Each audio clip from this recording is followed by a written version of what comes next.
مجھے سوال آپ سے یہ کرنا ہے کہ آپ جیسے جانتے ہیں سب کہ ہمارے جو معاشرے میں جو فتنہ ہے، ہمارے جو بچے ہیں، شاید جس وقت ہم نے ان کو اسکولوں میں ڈالا یا جو سوشل میڈیا کا پریشر ہے ایوری تھنگ، تو آپ آج کل کی یوتھ کے لیے کیا ایڈوائس دے سکتے ہیں ہم پیرنٹس کو؟ دیکھیں ہماری جنت کیا جنت ہوگی جہاں ہمارے بچے نہ ہوں.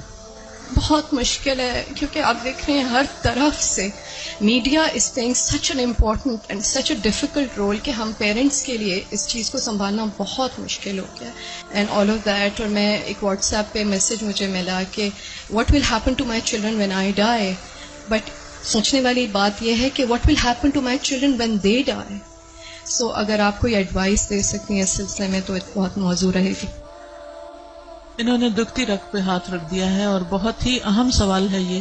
حقیقت یہ ہے کہ یہ ہر گھر کا مسئلہ ہے، ریلیجس فیملی ہے یا ریلیجس نہیں ہے، یہ مسئلہ ہر جگہ ہے، پڑھے لکھے ہیں یا ان پڑھ ہیں.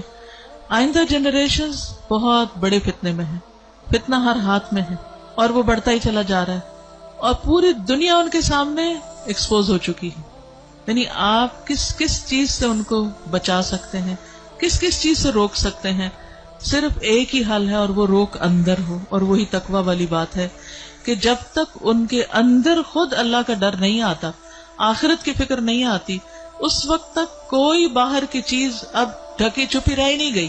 آپ سو رہے ہیں، آپ کو نہیں پتا آپ کے بچے اپنی رضائی کے اندر کیا دیکھ رہے ہیں، کیا کر رہے ہیں، کیا سن رہے ہیں، کہ کانوں کے اندر کچھ لگا ہوا ہے، کچھ دیکھ رہے ہیں.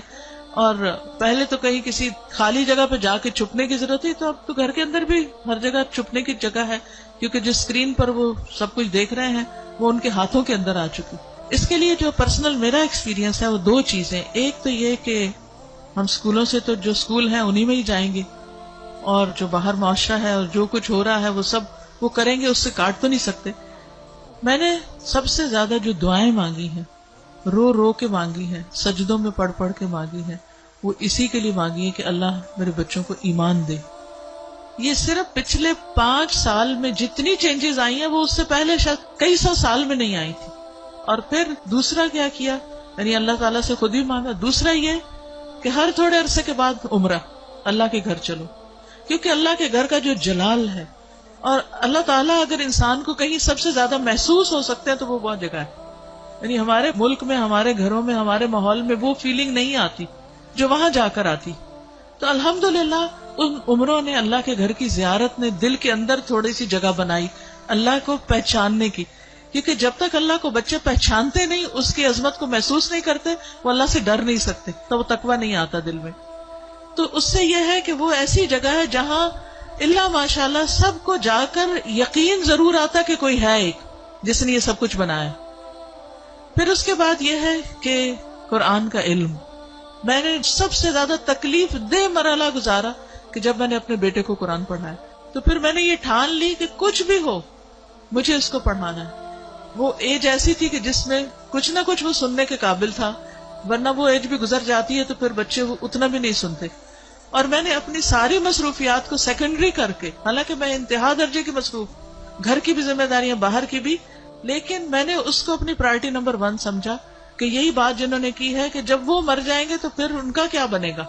یعنی ہمارے مرنے کے بعد تو جو ہوگا سو ہوگا، ان کے مرنے کے بعد ان کی قبروں کا کیا حال ہوگا اور ان کے آخرت کا کیا ہوگا.